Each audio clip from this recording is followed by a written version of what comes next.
Hello friends, आप सभी लोगों का स्वागत है आपके अपने परिवार यूट्यूब चैनल फ्रेशर क्लासेस में।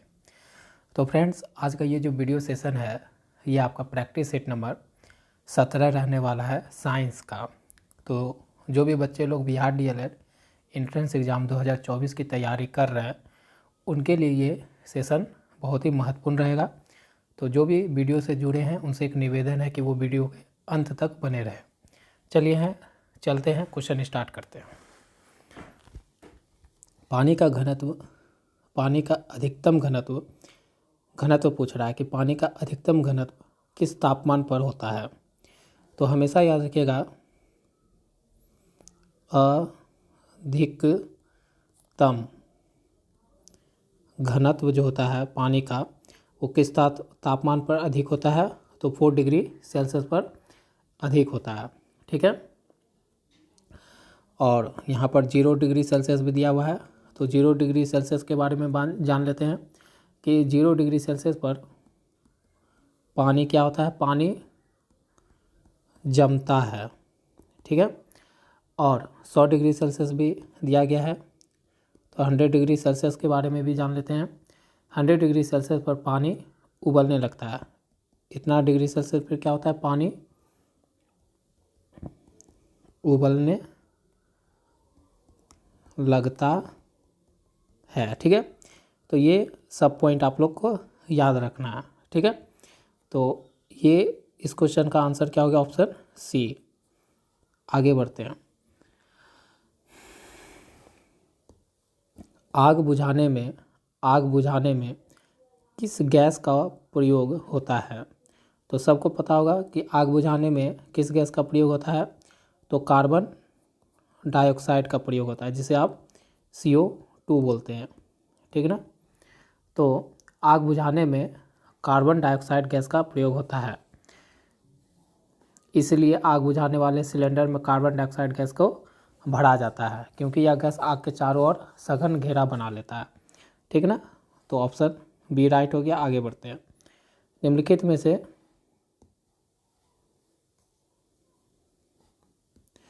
निम्नलिखित में से कौन सा फल नहीं है। ध्यान दीजिएगा, यहाँ पर पूछ रहा है नहीं है, तो इस 4 ऑप्शन में कौन सा फल नहीं है। ठीक ना, तो आम फल में आता है, फल है। इस 4 ऑप्शन में जो फल है वो मैं लिख देता हूँ। आपका आम तो फल है, और दूसरा व्हीट ग्रेन ये भी आपका फल में आता है। ठीक है, और नारियल भी आपका फल में आता है। और यहाँ पूछा है नहीं है, फल नहीं है पूछ रहा है, तो ऑप्शन जो आपका सी चिलगोजा ये आपका फल नहीं होता, ये आपका फल नहीं होता है। तो ऑप्शन सी आपका राइट हो गया। ठीक है, तो आपको फल है, आम फल है, व्हीट ग्रेन फल है, नारियल फल है, लेकिन चिलगोजा फल नहीं है। तो इसलिए ऑप्शन सी याद रखेंगे। ठीक ना, ये चिलगोजा जो होता है ये आपका क्या होता है, ये एक किस्म का बीज होता है। ठीक है, तो आगे बढ़ते हैं हम। अगला क्वेश्चन आपका है फ्यूज का तार निम्नलिखित में से किसका बना होता है। तो फ्यूज देखे होंगे सभी लोग, इंग्लिश में लिखते हैं FUSE फ्यूज़। ठीक है, तो फ्यूज का तार निम्नलिखित में से किसका बना होता है बताना है। तो यहाँ पर ऑप्शन जो है आपका फ्यूज का तार जो होता है टिन और लेड का बना होता है। किसका बना होता है, ऑप्शन ए टिन और लेड का बना हुआ होता है। ठीक है, जिसमें टिन और लेड का क्यों बनता है, तो इसके 2 पॉइंट हैं। 2 पॉइंट आपको जानना चाहिए, क्योंकि इसमें जो है कम गलनांक और उच्च प्रतिरोध होता है। इसमें क्या होता है, जो टिन और लेड होता है इसमें इसका गुण होता है कि ये कम गलनांक वाले होते हैं, और दूसरा ये जो है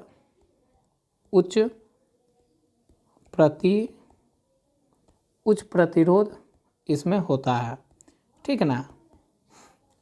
तो ऑप्शन आपका राइट ए हो गया। आगे बढ़ते हैं। प्लास्टर ऑफ पेरिस किससे बना होता है?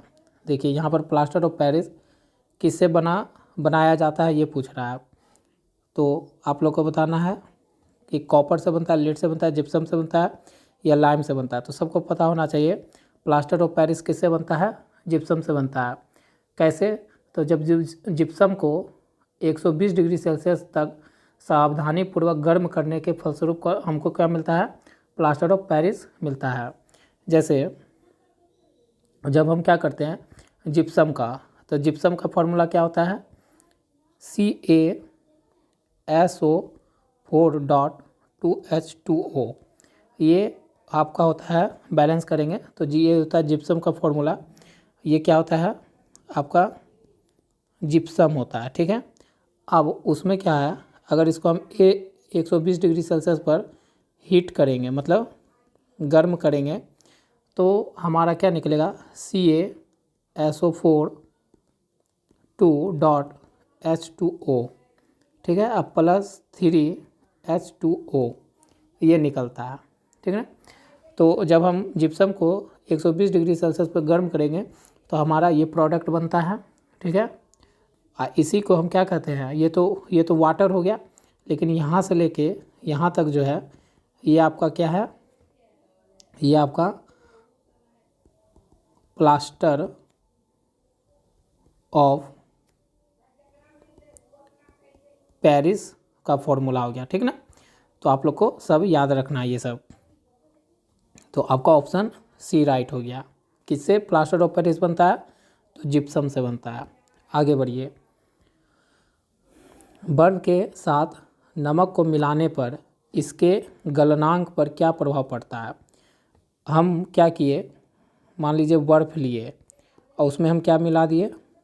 नमक मिला दिए, ऐड कर दिए नमक। तो उसका जो गलनांक होता है, पूछ रहा है कि उसका जो नमक किसका, बर्फ़ का जो गलनांक होता है, किसका? बर्फ़ का जो गलनांक होता है उस पर क्या प्रभाव पड़ता है? तो वह 0 डिग्री सेल्सियस से कम हो जाता है, वह 0 डिग्री सेल्सियस से अधिक हो जाता है। मतलब गलनांक के बारे में बात हो रहा है कि गलनांक क्या, बर्फ़ का जो गलनांक होता है वो 0 डिग्री सेल्सियस से कम हो जाता है या 0 डिग्री सेल्सियस से अधिक हो जाता है या 0 डिग्री सेल्सियस पर ही रहता है। पहले 0 डिग्री सेल्सियस से कम होता है फिर बढ़ जाता है। तो गलनांक के बारे में पूछ रहा है। तो यहाँ पर क्या होता है, वह गलनांक जो है 0 डिग्री सेल्सियस से कम हो जाता है। ये पॉइंट आपको याद रखना है, ठीक है। कि बर्फ़ के साथ जब हम नमक को मिलाते हैं तो बर्फ़ का जो गलनांक होता है वो 0 डिग्री सेल्सियस से कम हो जाता है, ठीक ना। तो ये आपको पॉइंट याद रखना है। तो आपका ऑप्शन राइट हो गया ए, ठीक है। आगे बढ़िए। निम्नलिखित में से कौन सी गैस चांदी की सतह को काला कर देता है? कौन सा बोल रहा है कि निम्नलिखित में से जो एक गैस है वो चांदी की सतह को काला कर देता है, ठीक है। चांदी को मतलब चांदी पे काला परत चढ़ा देता है, ऐसे बोल सकते हैं कि चांदी को काला कर देता है। तो वो कौन सा गैस रिस्पॉन्सिबल होता है? तो याद रखिएगा कि वो करता है कौन सा गैस? तो उस गैस का नाम है हाइड्रोजन सल्फाइड। कौन सा गैस है वो? Hydrogen sulphide. Option A right हो गया। वायु में जो उपस्थित है, वायु में उपस्थित हाइड्रोजन सल्फाइड, जिसे हम क्या बोलते हैं? H2S से रिप्रेजेंट करते हैं, के साथ क्रिया करने से चांदी को हम सिल्वर भी बोलते हैं की तरह काली हो जाती है, ठीक ना। तो कौन सी गैस के कारण होता है? चांदी जो है, चांदी की सतह काला पड़ जाता है, तो कौन सा गैस रिस्पॉन्सिबल होता है? तो हाइड्रोजन सल्फाइड, ठीक है। ऑप्शन ए राइट हो गया। आगे बढ़िए। दूध खट्टा होने का क्या कारण होता है? दूध के बारे में बोल रहा है कि दूध जो खट्टा हो जाता है तो इसके पीछे कारण क्या है? तो दूध जो है लैक्टिक अम्ल बनने के कारण, दूध लैक्टिक अम्ल के कारण खट्टा होता है। तो आपका ऑप्शन सी याद होगा। दूध जो खट्टा हो जाता है किसके कारण होता है? सॉरी, यहाँ पर गलत मार दिया मैंने। दूध जो खट्टा हो जाता है वो किसके कारण होता है? लैक्टिक अम्ल बनने के कारण दूध खट्टा होता है, जिसका लैक्टिक अम्ल का पीएच मान कितना होता है 6.4 हो जाता है, इस कारण से ये खट्टा हो जाता है। ठीक ना, आगे बढ़ते हैं। घेंघा, जिसे इंग्लिश में बोलते हैं ग्वाइटर, किस ग्रंथि के बढ़ने के कारण होता है? कौन सा ग्रंथि में इंक्रीज हो जाता है, बढ़ जाता है कि जिसे हमें घेंघा का रोग होता है? तो किस ग्रंथि के कारण होता है? तो सबको पता होना चाहिए, ये तो सबको पता हो सकता है, वो थायराइड ग्रंथि के बढ़ने के कारण होता है। किस ग्रंथि के कारण होता है? तो थायराइड ग्रंथि के कारण होता है, जिसे हिंदी में बोलते हैं अबटू।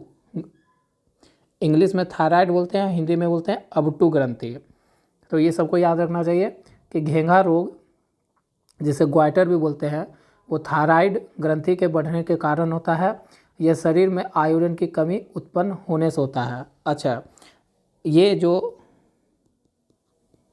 अबटू है, ये अबटू जो ग्वाइटर होता है, थायराइड जो होता है, या ग्वाइटर घेंघा रोग जो होता है, ये घेंघा रोग यहाँ लिखना होगा।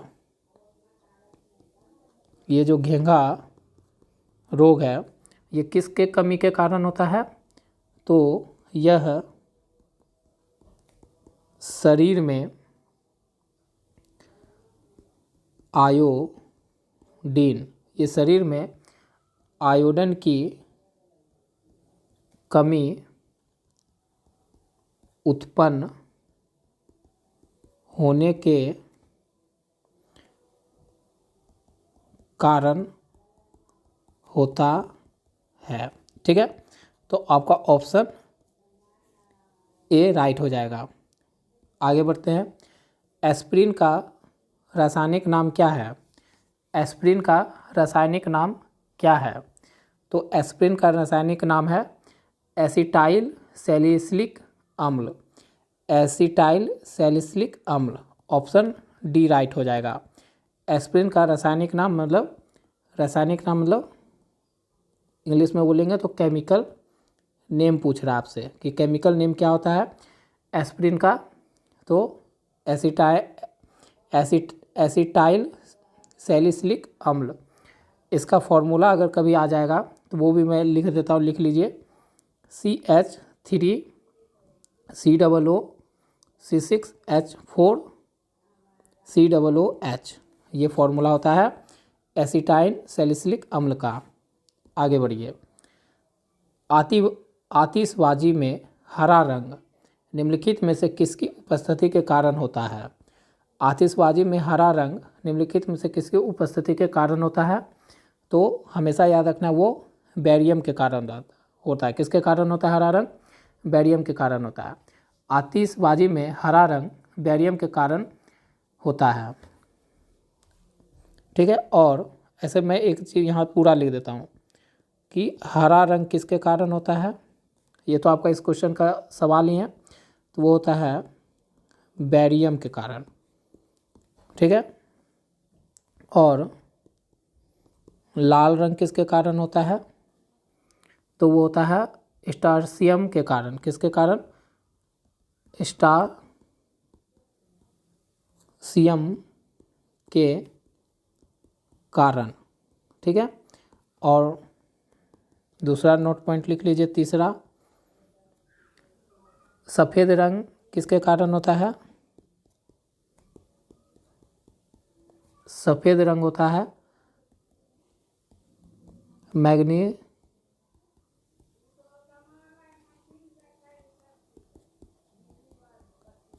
मैग्नीशियम के कारण होता है। अच्छा, पीला रंग किसके कारण होता है? तो पीला रंग होता है, पीला रंग के बारे में भी जान लेते हैं। पीला रंग होता है सोडियम के कारण। सोडियम के कारण दिख नहीं रहा होगा लेकिन मैं लिखा हूँ। ठीक है, किसके कारण होता है? तो सोडियम के कारण होता है। तो ये आपको सब पॉइंट आपको याद करना है। ठीक है, कि हरा रंग बेरियम के कारण, लाल रंग स्टार्सियम के कारण, और सफ़ेद रंग मैग्नीशियम के कारण, और पीला रंग सोडियम के कारण होता है। किसमें? आतिशबाजी में। आगे बढ़िए। अधिक मात्रा में एथिल अल्कोहल का सेवन करने से शरीर के किस भाग पर बुरा असर पड़ता है? तो एथिल अल्कोहल ज़्यादा अगर आप मात्रा में सेवन कर रहे हैं तो उससे आपका क्या होगा? उससे आपका यकृत मतलब लीवर को ही क्या बोलते हैं? यकृत भी बोलते हैं, वो आपका खराब हो जाएगा, इस पर बुरा प्रभाव पड़ता है।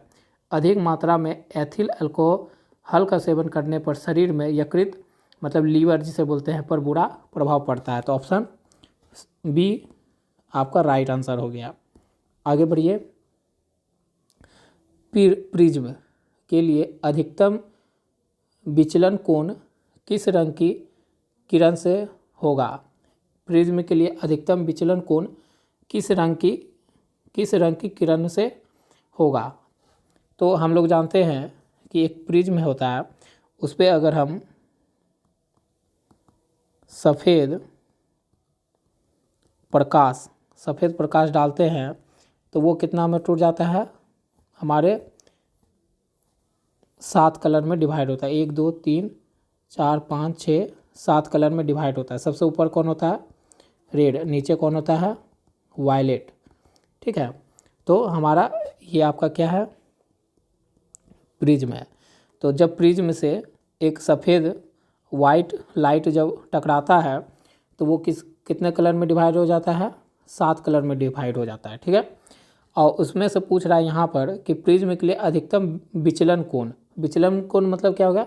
सबसे ज़्यादा जो डाइवर्ट होता है, डाइवर्ट कोण, सबसे जो एंगल ऑफ डाइवर्सन है वो सबसे ज़्यादा, तो मतलब मुड़ता है, सबसे ज़्यादा कौन सा ज़्यादा मुड़ता है? तो दिख रहा है यहाँ, साफ दिख रहा है आपको, सबसे ज़्यादा कौन मुड़ रहा है?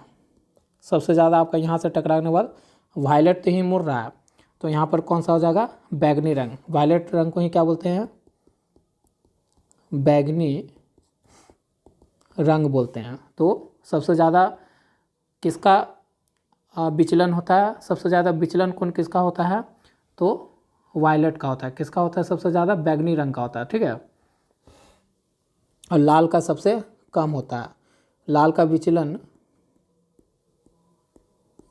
कोण जो होता है, लाल का विचलन कोण वो सबसे कम होता है और बैगनी का सबसे ज़्यादा होता है। ठीक है, ये आपको याद रखना है। तो ऑप्शन बी राइट हो गया। आगे बढ़िए। डायनमो क्या परिवर्तित करता है? सबको पता होना चाहिए डायनमो क्या परिवर्तित करता है। तो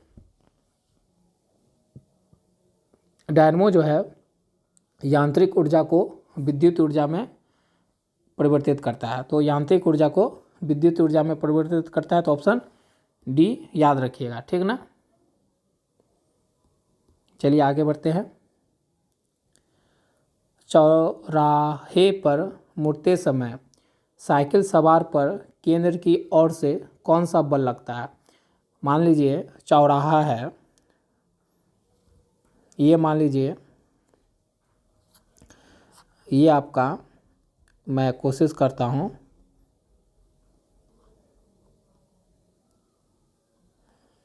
ये एक साइकिल सवार है। ठीक है, और थोड़ा कभी कभी पेंटिंग भी कर लेना चाहिए। ठीक है, और ये साइकिल सवार है और यहाँ पर आपका चौराहा है, चौराहा। ठीक है, यहाँ पर आपका चौराहा सेंटर है और यहाँ से आप साइकिल ऐसे आएगा और ऐसे मुड़ेगा, तो मुड़ने पर कौन सा यहाँ पर बल काम करेगा? यहाँ पर कौन सा बल काम करेगा वो पूछ रहा है। तो वहाँ पर कौन सा बल काम करेगा? अभी केंद्रीय बल काम करता है। तो ऑप्शन ए याद रखिएगा, कौन सा बल काम करता है? चौराहे पर मुड़ते समय साइकिल सवार पर केंद्र की ओर से अभिकेंद्रीय बल लगता है, अर्थात वृत्तीय पथ पर गतिशील पिंड पर एक अभिकेंद्रीय त्वरण v²/r उत्पन्न होता है, जिसकी दिशा केंद्र की ओर होती है। चलिए सब आप याद रखिएगा कि कोई भी चौराहा पर, चौराहा मतलब क्या होता है? वहाँ पर क्या होता है? चौराहा पर एक सर्कल गोल टाइप का होता है ना, यहाँ से भी लोग आते हैं, इधर मुड़ते हैं, इधर मुड़ते हैं, इधर मुड़ते हैं, इधर मुड़ते हैं, तो चौराहा पर कौन सा बल लगेगा? तो अभिकेंद्रीय बल लगता है। ठीक है, आगे बढ़ते हैं। 1.5 मीटर लंबे व्यक्ति को अपना संपूर्ण प्रतिबिंब देखने के लिए आवश्यक दर्पण की न्यूनतम कितनी लंबाई चाहिए। क्या बोला कि 1.5 मीटर लंबे व्यक्ति को अपना संपूर्ण प्रतिबिंब देखने के लिए आवश्यक दर्पण की न्यूनतम कितनी लंबाई चाहिए। मान लीजिए मैं यहाँ एक व्यक्ति बना दिया, ठीक है। मैंने यहाँ एक व्यक्ति बनाया, इसको 2 बाल दे दिया, ठीक है। ये इसका हैंड हो गया, ये इसका पैर है, ठीक ना। जूता पहना हुआ है भाई, ठीक है। अब ये बोल रहा है कि इसकी जो यहाँ से यहाँ तक हाइट है ना, वो 1.5 मीटर है, ठीक है। इसकी हाइट है। लंबे व्यक्ति को अपने संपूर्ण प्रतिबिंब, इसको अपना संपूर्ण प्रतिबिंब देखना है, किसमें, दर्पण में। तो मान लीजिए यहाँ पर दर्पण बना देते हैं। ये क्या है आपका दर्पण है, ठीक है। ये दर्पण खूंटी में टंगा हुआ है, ठीक ना। दर्पण है, एकदम दर्पण मस्त बनाते हैं, ठीक है। ये दर्पण है। अब ये व्यक्ति जो है दर्पण में अपना इमेज देखना चाहता है, तो इमेज मान लीजिए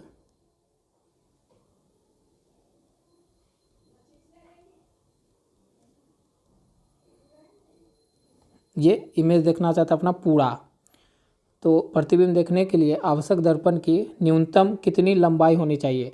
तो ये जो है ना, यहाँ से यहाँ जो लंबाई पूछ रहा है कि दर्पण की लंबाई, यहाँ पर जो है दर्पण की लंबाई कितनी होनी चाहिए कि इस व्यक्ति का पूरा इमेज इसमें दिख सके।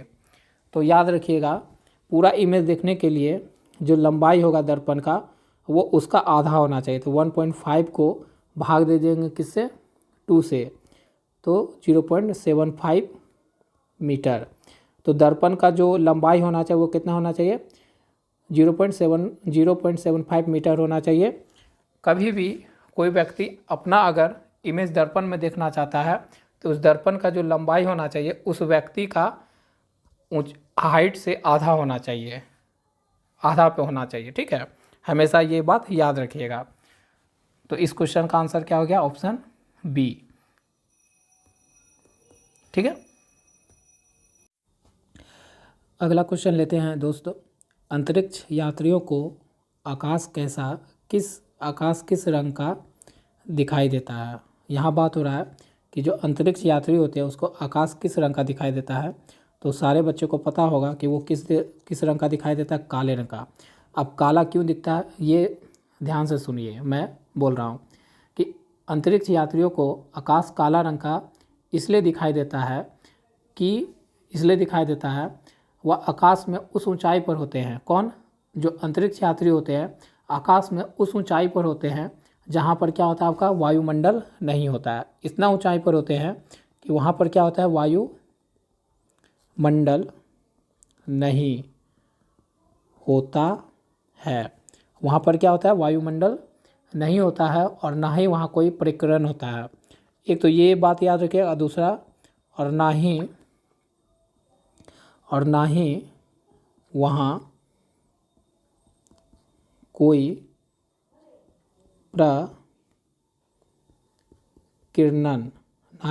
प्रकीर्णन हो पाता है। ये 2 पॉइंट याद रखना है।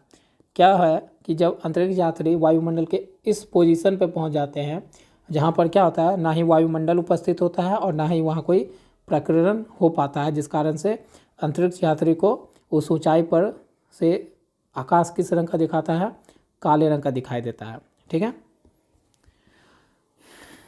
आइए आगे क्वेश्चन लेते हैं। यदि पिता ए रुधिर वर्ग एवं माता बी रुधिर वर्ग की है तो संतान किस रुधिर वर्ग की होगी। क्या बोला कि यदि पिता ए रुधिर वर्ग एवं माता बी रुधिर वर्ग की है तो उसके संतान में कौन कौन से रुधिर वर्ग मिल सकते हैं।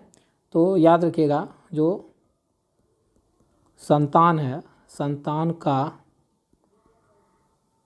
रुधिर वर्ग जो है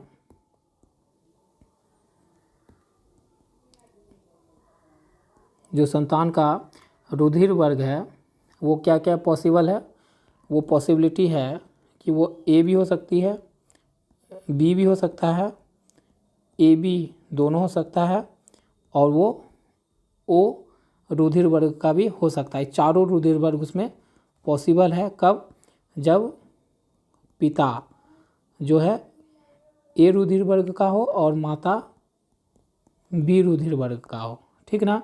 तो संतान में ए भी आ सकता है या बी भी आ सकता है या दोनों ए भी हो सकता है या ओ हो सकता है। तो आपका ऑप्शन ए यहाँ से राइट हो गया। आगे आइए, शरीर में मास्टर ग्रंथि किसे कहा जाता है? बहुत अच्छा क्वेश्चन है। शरीर में मास्टर ग्रंथि किसे कहा जाता है? तो पीयूष ग्रंथि। शरीर में जो मानव शरीर में पीयूष ग्रंथि कपाल की स्पेनाइड हड्डी में सैलाट्रिक नामक गड्ढे में उपस्थित होती है, इसे मास्टर ग्रंथि भी कहा जाता है। तो यहाँ पर तो मास्टर ग्रंथि किसे कहते हैं? प्यूटरी ग्लैंड को कहते हैं। प्यूटरी ग्लैंड को ही हम क्या कहते हैं? ये इंग्लिश नेम है प्यूटरी ग्लैंड, और इसका हिंदी क्या बोलते हैं? पीयूष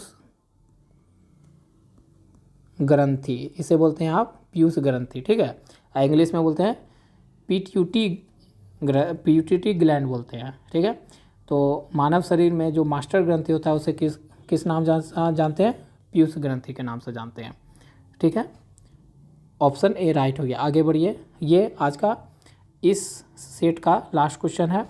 तो किस हार्मोन द्वारा हृदय स्पंदन तथा रुधिर दाब बढ़ जाते हैं? किस हार्मोन द्वारा हृदय स्पंदन तथा रुधिर दाब बढ़ जाते हैं? तो किसके कारण ये होता है? तो एड्रेनलिन हार्मोन के कारण होता है। किसके कारण होता है? एड्रेनलिन हार्मोन के कारण। तो ऑप्शन बी, ठीक ना, ये याद रखना है। एड्रेनलिन हार्मोन द्वारा हृदय स्पंदन तथा रुधिर दाब बढ़ जाता है। तो ऑप्शन बी राइट हो गया। तो इस तरह से फ्रेंड्स मैंने 20 आउट ऑफ 20 क्वेश्चन आपको कंप्लीट करवा दिया प्रीवियस ईयर के, ठीक है, जो very very most important question है आपके नेक्स्ट एग्ज़ाम जो बिहार डीएलएड 2024 इंट्रेंस एग्ज़ाम में जो भी बच्चे एग्ज़ाम देंगे।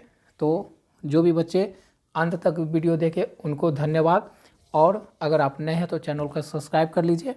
और देखिए फ्रेंड्स, मैं आपको रीजनिंग का सारा प्रैक्टिस सेट करवा चुका, और इंग्लिश का भी ख़त्म हो गया है, और साइंस का भी मैं संडे तक ख़त्म कर दूंगा, ठीक है। तो आपके धीरे धीरे मैं सारा आपका एग्ज़ाम आते आते मैं टोटल कंप्लीट करवा दूंगा। ये है कि आप बच्चे लोग बहुत कम देख रहे हैं, जैसे पहले देखते थे मेरा वीडियो, उस तरह से जो भी बच्चे जुड़े वो आप पता नहीं देखते हैं।